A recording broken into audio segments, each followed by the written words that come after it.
Ini tahun kedua offline Kak. Oh, offline tahun kedua berarti ya? Yang ngebedain tahun ini sama tahun kemarin itu di tahun ini mungkin yang kelas 11 lebih ke jadi penggerak. Hmm. Kan basicnya kan kalian kan tadi kan udah dibilang OSIS udah berubah haluan jadi Hmm. lebih ke IO ataupun lebih ngehandle event-event kayak salah Iya. satunya Amuse ini sendiri Iya. ya kan. Berarti ini kalian emang udah dibimbing kah udah diarahkan sama sekolahan atau gimana sebenarnya atau kalian melangkah sendiri?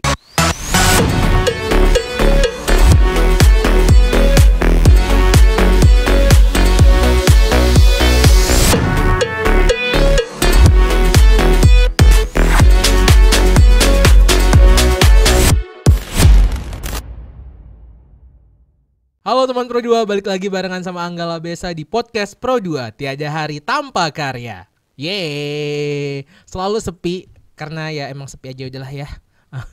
Angga hari ini ya nggak sendiri karena ini podcast tentunya teman Pro 2 template banget bahasanya is okay nggak apa-apa. Angga udah barengan sama teman-teman dari SMA Al Kausar, tepatnya dari OSIS SMA Al Kausar nih. Udah ada Ibad, Fatan dan juga ada Nazwa. Kenalan dong. Kok so cool banget sih ini konsepnya ya. Ibad sebagai apa nih, Ibad? Di Kalau saya OSIS sebagai SMA. ketua OSIS. Ketua SMA. OSIS. Oke, kalau lo Patan? Ya, jadi gue di OSIS sebagai wakil ketua OSIS. Oke, kalau lo Nazwa? Kalau aku di OSIS sama di Amuse nanti bakalan jadi bendahara kegiatannya. Ya, udah di-spill dikit sama dia. Jadi OSIS SMA Kausar bakal ngadain acara Muse ya. Oke, ini acara tahunan dan tahunnya tahun ke 14. 14. Oke, wow, menarik. Tapi yang jadi penasaran nih ya, sebagai ketua kelas nih, gue jarang banget nih ngobrol sama ketua kelas. Ibat, biasanya anak-anak ketua kelas ini, anak-anak yang kayak dikagumi di sekolah, apakah benar? Biar teman-teman yang menjawab. Gimana? Kok lo bingung sih? Pat, gimana nih? Sosok Ibat apakah dikagumin di sekolah? Jadi menurut gue ya Ah. cukup diagumin sih karena dia punya karisma yang bagus sama punya skill public speaking yang bagus juga. Oh, masa sih? Aduh. Tapi ini kalian berarti di SMA Al Kausar kelas 2 ya?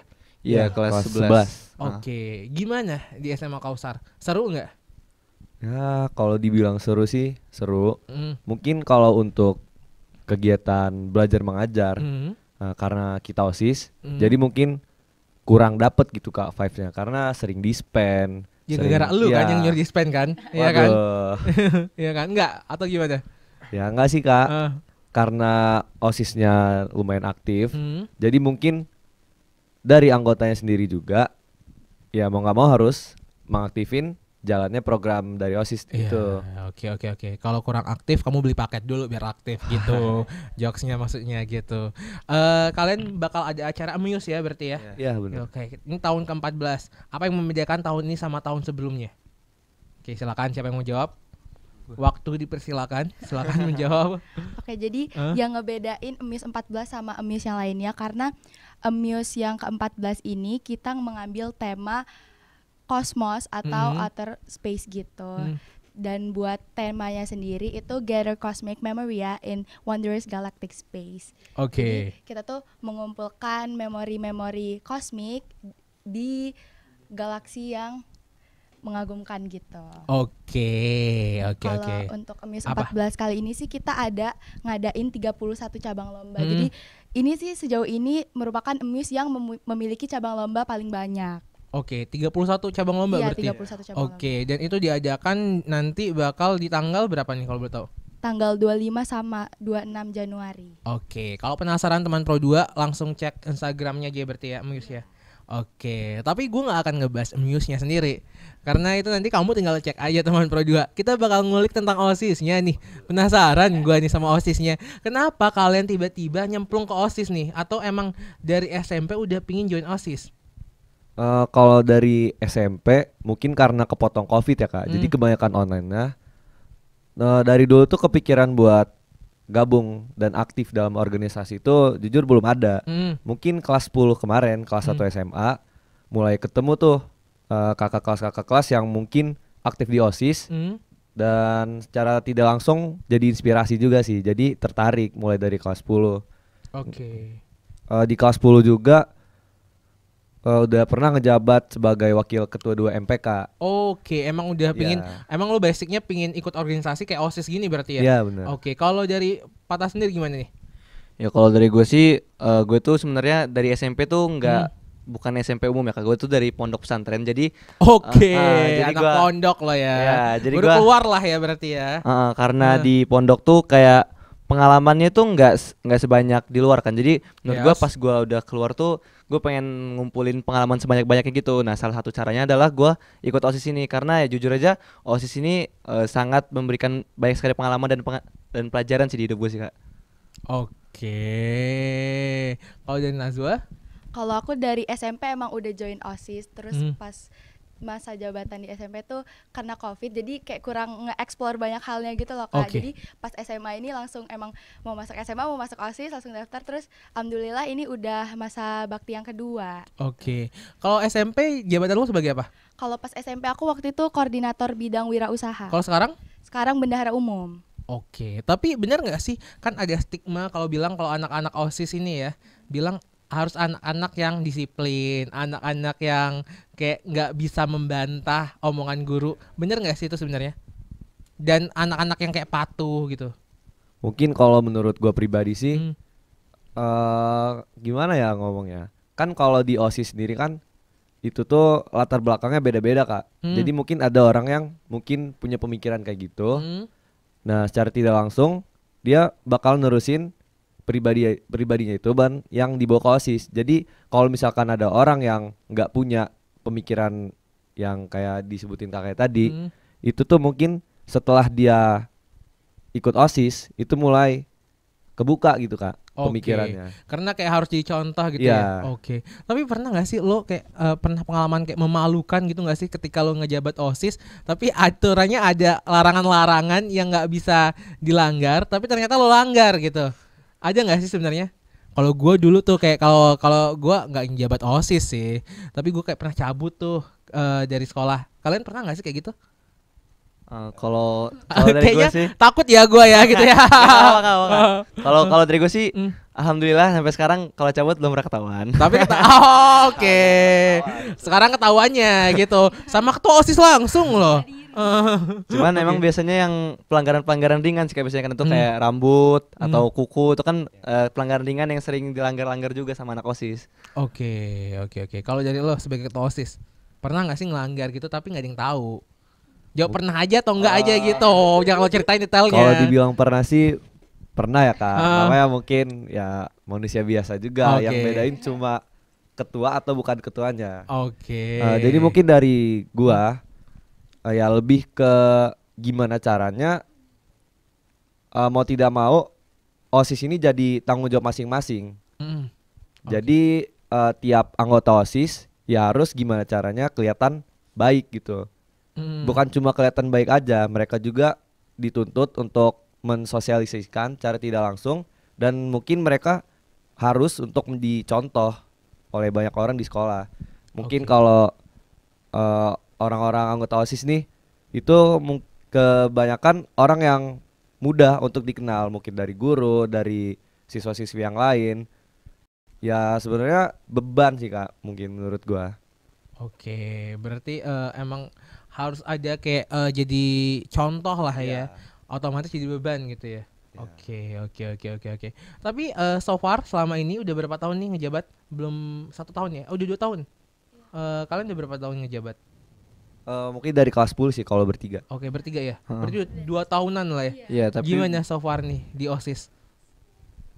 Kalau menurut aku sih seru banget ya karena kita banyak ngelakuin kegiatan-kegiatan yang mungkin kalau kita nggak masuk OSIS kita nggak bakal ngedapetin kesempatan itu. Terus juga kayak gini nih terjun langsung ke podcast di sini kan ada experience tersendiri gitu loh kalau Oke. Iya, kita abis podcast kita tuh ada roller coaster di belakangnya kan. Iya kan? Ya gue konfirmasi ke operator gue nggak ada tanda ya. Berarti masih lanjut obrolan ini gitu. Oke. Tapi kalian ketua OSIS nih di tahun 2024 ini masih relevan gak sih jadi ketua OSIS ataupun jadi anggota OSIS? Apalagi kan kayaknya anak-anak sekarang kayak peduli nggak peduli ya. Apalagi generasi sekarang masih kayak disegani gak sih OSIS sebenarnya? Kalau dari gue sendiri mungkin sebagai ketua OSIS Untuk di tahun-tahun sekarang, mungkin gue sangat merekomendasikan untuk kalian di luar sana yang mungkin tertarik untuk aktif di organisasi, jangan tanggung-tanggung lah. Kalau bisa, kalau kalian ngerasa cocok atau punya potensi untuk jadi ketua ya kenapa nggak dicoba gitu. Karena untuk sekarang ketua OSIS sendiri udah mulai dipandang. Oke. Jadi mungkin banyak, termasuk banyak sih menurut gua perguruan tinggi yang mulai memandang ketua OSIS lulusan sekolah. Oke. Mungkin ada jalur khusus kalau Oke. sekarang Kak. Kayak di IPB, mungkin universitas lain juga ada. Hmm. Nah, di situ kalau untuk sekarang organisasi itu mungkin menurut gua penting, Kak. Oke. Gimana caranya kita punya bekal untuk menghadapi di dunia perkuliahan nanti. Mungkin untuk SMA ini bisa dibilang waktu yang tepat untuk mulai ataupun mengembangkan lebih dalam lagi potensi-potensi yang ada di diri kalian masing-masing, dengan salah satu caranya ya ikut organisasi. Wow, cakep banget. Kayak orang bener ya dia ngomongnya. Ya bener dong ketua gitu. Tapi gue penasaran nih, sebagai kalian ini kan masih kelas 2 SMA ya. Tentunya selain OSIS ikut organisasi lain gak sih sebenarnya? Ikut kayak eskul-eskul gak sih? Atau fokus ke OSIS aja? Kalau ekskul itu aku tetap ikut sih, kayak pas kelas 10 aku ikut pramuka dan lumayan aktif pada awalnya. Tapi karena kegiatan OSIS yang menumpuk gitu, jadi agak kurang seimbang Oke, kegiatannya. jadi fokusnya ke OSIS aja dulu sekarang Iya, ya. karena tanggung jawabnya lebih besar gitu di OSIS daripada di ekskul. Oke, tapi ngeliat teman-teman nih ketika kalian join OSIS terus jadi pengurus juga nih, gimana teman-teman responnya? Apakah kayak wah gitu atau gimana nih? Kalau dari gue sih mungkin ya di zaman sekarang ini kayak yang kakak bilang tadi tuh stigma OSIS tuh udah berubah gitu, berubah haluan. Jadi bukan lagi OSIS tuh kayak yang serem-serem tukang ngatur gitu. Iya. Gue inget di momen gue ya zaman-zaman dulu, wah kayak tua banget gue. Padahal nggak tua-tua banget ya. Gue cuma beda berapa tahun lah sama mereka lah ya. Banyak tapi. Gue dulu kayak takut banget sama anak-anak OSIS gitu, kayak dikit-dikit kayak dimarahin gitu-gitu. Kalau sekarang gimana? Nah, kalau menurut gue sih justru stigma itu udah berubah haluan, Kak. Jadi bukan OSIS tuh bukan sebagai pengatur kelas sekolah lagi gitu loh. Jadi bukan yang tukang marah-marah, tukang razia gitu, enggak lagi, Kak. Justru sekarang kami tuh ngembangin dirinya lebih ke event-event. Jadi kami bikin banyak event. Di situ belajar keorganisasian, di situ belajar kerjasama dengan orang lain, di situ belajar berhubungan sama orang-orang luar gitu kan, bisa memperluas relasi juga. Jadi menurut gue sih justru OSIS di zaman sekarang ini lebih besar impactnya kepada kita gitu, karena ya itu kita bisa belajar buat public speaking sama orang, cara kita kenalan sama orang yang bener gimana gitu-gitu sih, Kak. Jadi lebih menarik menurut gue buat OSIS sekarang daripada dulu yang stigmanya tukang bantu guru, razia kaos kaki, razia Gue nggak rambut bilang. Tapi sekarang masih kan kayak gitu atau enggak? Enggak, justru kalau kita orang udah fokus ke ngerjain event-event aja sih, Kak. Oh gitu. Razia itu udah bukan wewenang kami lagi gitu. Oke. Benar, Bapak Ketua? Sangat benar. Kirain mau ditambahin gitu kan. Oke. Tapi berarti emang sekarang OSIS tuh fokusnya ke event-event ya. Iya, Oke, benar. dan juga kalian dididik untuk buat event gitu ya. Oke, kayak Mirip-mirip IO sih, Kak. Yes, mungkin nanti abis kelar OSIS bisa jadi IO gitu ya. Kayak acara mereka sendiri ya kan, Amuse ya. Iya. Oke, acara Amuse sendiri. Nanti ini kalian sendiri yang menghandle berarti semuanya. Betul. Ya, dari OSIS itu dibantu dengan ekstrakurikuler, Kak. Oke, wow. Jadi gimana nih persiapan untuk Amuse sendiri? Yang membedakan tahun ini sama tahun sebelumnya apa nih? Mungkin kalau di tahun sebelumnya itu tahun pertama setelah 2 tahun online karena COVID. Di tahun sebelumnya itu kami masih kelas 10. Jadi mulai bener-bener yang namanya kita mau nyari banyak referensi dari kakak-kakak kelas. Ya sama aja kakak kelasnya juga. Oke. Ya baru tahu pertama juga kali ya. offline. Jadinya mungkin kalau untuk di tahun sebelumnya itu bener-bener kerasa sih, Kak, tantangannya. Oke, berarti ini event pertama kalian sebagai OSIS gitu atau udah ada event sebelumnya? Ini tahun kedua offline, Kak. Oh, offline tahun kedua berarti. Yang ngebedain tahun ini sama tahun kemarin itu di tahun ini mungkin yang kelas 11 lebih ke jadi penggerak. kan basicnya kan kalian kan tadi kan udah dibilang OSIS udah berubah haluan jadi lebih ke IO ataupun lebih ngehandle event-event kayak salah satunya Amuse ini sendiri ya kan. Berarti ini kalian emang udah dibimbing, udah diarahkan sama sekolahan atau gimana sebenarnya, atau kalian melangkah sendiri? Iya, gimana Nazwa? Jadi kita tuh di awal masa bakti emang udah ngerancang program kerja. Nah nanti program kerja itu kita omongin bareng-bareng, abis itu kita ajukan ke sekolah. Kalau sekolah menerima ya berarti dalam satu masa bakti itu semua hal yang dimasukin dalam program kerja itu harus kita laksanakan. Jadi banyak acara-acara itu sebenarnya yang kita bikin sendiri, bukan disuruh sekolahan gitu. Kalau untuk Amuse ini acara terbesarnya gitu Kak. Oke, berarti emang bener-bener ngehandle sendiri ya anak OSISnya sendiri gitu. Ya, gue kadang-kadang tatap sama Ibat, gue mikir dia aja mau konfirmasi atau gimana, mau marahin gue atau gimana, kaku banget lo mah. Jadi kayak gue salah nih gue nanya apa gitu kan. Gue agak trauma sama ketua OSIS gitu kan. Dulu sering dirazia, ya kebetulan ya, sering kayak kamu nggak bener nih gitu, sering dimarah-marahin dulu gitu. Sekarang nggak zaman lagi gitu kan? Nggak zaman lagi kan sekarang, aman ya kan? Aman banget Kak.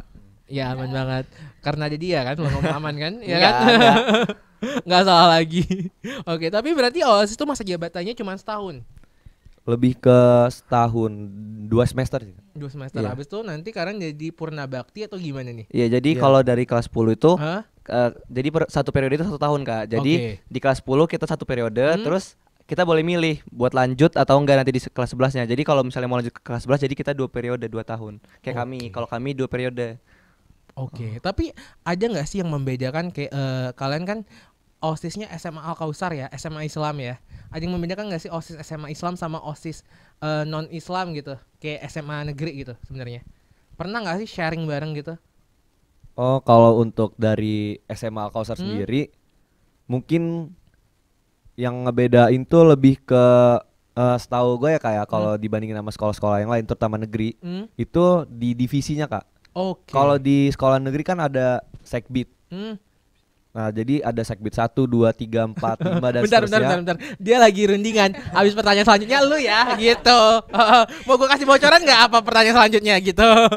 Oke, apa. Nah, kalau yang ngebedain di Al-Kausar sendiri, di Al-Kausar nggak ada. Lebih terinci gitu Kak. Jadi ada divisi informatika, ketakwaan, KBB.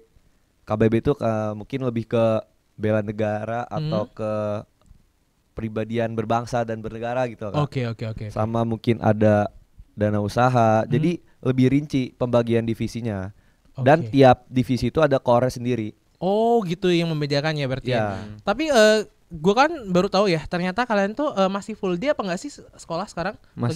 Masih full day kan, jadi kita tuh sekolah 5 hari seminggu, jam 7 sampai jam 5. Oke, berarti dari Senin sampai dengan Jumat. Sabtu Minggu libur. Waktu kumpul OSISnya gimana? Nah itu sih kalau dari kita orang, itu sih nggak tahu ya. Kalau kita orang motong waktu belajar Kak. Jadi gitu. kami bikin surat permohonan dispensasi ke sekolah. Jadi sekolah ngebolehin kami buat ke OSIS gitu loh. Jadi diizinin. Oke. Itu kalau kayak kumpul hari-hari biasa kayak gitu berarti ya sistemnya. Sebenarnya nggak ada jadwal rutinnya sih Kak buat kumpul. Cuma lebih ke kalau kita lagi mau ngerancang suatu program kerja nih, pasti kan butuh persiapan dari mulai kita dari inti itu nyebutin panitia inti dari acara. Nah, seterusnya panitia inti acara yang handle acaranya, mungkin mereka yang ngebagi job per orangnya. Nah, itu yang mungkin butuh waktu buat kumpul. Jadi sekalian ngebahas, sekaligus ngerancang gitu. Oke, keren. Tapi kalian kan udah 2 periode nih OSIS berarti. Dulu waktu awal masuk OSIS sulit nggak? Atau berat banget? Atau lo disuruh kayak push up dulu, berenang gitu atau enggak sih? Kalau awal masuk OSIS itu kan ada tahap pendaftarannya gitu Kak, ada tahap seleksinya. Jadi pertama itu kita ngajuin formulir, abis itu kita bakalan ada yang namanya pantuhir, ada wawancaranya dulu, tapi abis itu kalau lolos pantuhir itu kayak misi post to post gitu lah. Abis itu kalau lolos lagi baru LDK. Nah LDK ini kita bakalan dimatengin banget dah pokoknya. Abis itu udah selesai LDK dilantik, abis itu kalau pas masih kelas 10 dulu kita bukan koordinatornya gitu sih, jadi kita apa yang kakaknya omong yang kita lakuin gitu. Iya belum jadi penggeraknya, jadi kita ngikutin apa kata atasan gitu. Kita masih belajar. Iya, masih belajar. Kelas 10 nanti pas di kelas 11 baru kita jadi penggerak gitu. Iya, pas di kelas Oke, 11 ini baru kita yang ngekoordinatorin adik-adiknya gitu. Oke. Ada tips nggak untuk teman-teman ataupun adik-adik kelas yang mau join OSIS biar jadi pengurus ketua OSIS kah gitu ya kan? Kita mention terus aja ketua OSISnya ya. Kalau tips buat ketua OSIS dia aja, nanti gua soal pembagian waktu aja. Oke. Tapi ada nggak tips biar menghadapi biar ketika lo join OSIS lo tetap nyaman di OSIS gitu? Kalau lu aja. Ya udah. Gua aja atau nanti lo dulu nanti dia nambahin gitu. Kalau untuk cara buat nyaman di OSIS sebenarnya yang paling penting itu kenalan sih, karena kan kita stranger saya kebanyakan dari OSIS tuh saling nggak kenal biasanya pas masuk ruangan OSIS pertama kali ini siapa gitu lah. Nah itu dengar kalian beda negara ya? iya beda benua juga sih. Oh iya. Dilanjutin, gak lucu. Oke gitu. Yang penting kenalan. Iya, kenalan sama teman. Terus kalau bisa jangan sampai ada masalah sama teman lah, walaupun kita profesional di OSIS ya. Jadi nggak bawa masalah pribadi ke OSIS, tapi tetap aja nggak enak gitu kerjanya kalau kita ada masalah personal sama teman-teman di OSIS. Oke, gitu. Kalau dari Bapak Ketua nih, tipsnya apa nih biar nyaman di OSIS gitu? Ya, kalau dari gue sih sederhana ya. Yang penting satu kata aja nih, adaptasi. Tulus dong adaptasi. Ya. Dari poin adaptasi ini kan udah mencakup banyak hal nih Kak. Yes. Mulai dari sifat itu mencakup emosional, mungkin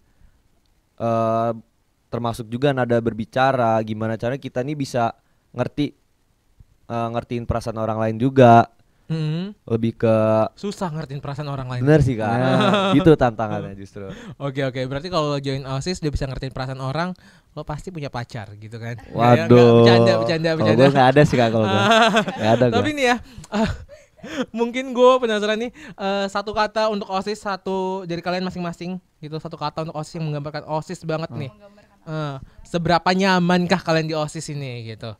Dari siapa dulu nih? Dari dia. Dari ketua dulu. Belakangan ya. Oke, dia yang belakangan aja. Biar dia mikir apalagi kata-katanya gitu. Aduh, apa ya yang buat satu kata yang mendeskripsikan OSIS mungkin kebersamaan. Oke, kebersamaan. Kalau dari Fatah? Kalau gue sih nggak banyak-banyak, seru banget kalau di OSIS. Seru. Oke. Kalau dari Bapak Ketua apa nih? Capek ya pasti ya. Enggak sih Kak. Kalau capek sih enggak. Mungkin seru udah, kebersamaan udah. Kalau dari gua sih menantang. Oke, menantang. Jangan lupa teman Pro 2 cek juga sosial media mereka ya. Karena ada acara Muse ya. Oke, ada acara Muse yang bisa kamu ikutin dan kamu cek informasinya. Dan jangan lupa juga untuk cek konten-konten Pro 2 yang lainnya dan podcast Pro 2 yang lainnya. Ya, thank you udah ngobrol barengan gue ya. Sama-sama Iya. Kak. Oke, yaudah Anggala Besa pamit. Abis ini dong. Jangan lupa tonton podcast yang lainnya Tiada Hari Tanpa Karya. Oke, terima kasih. Sama-sama Kak.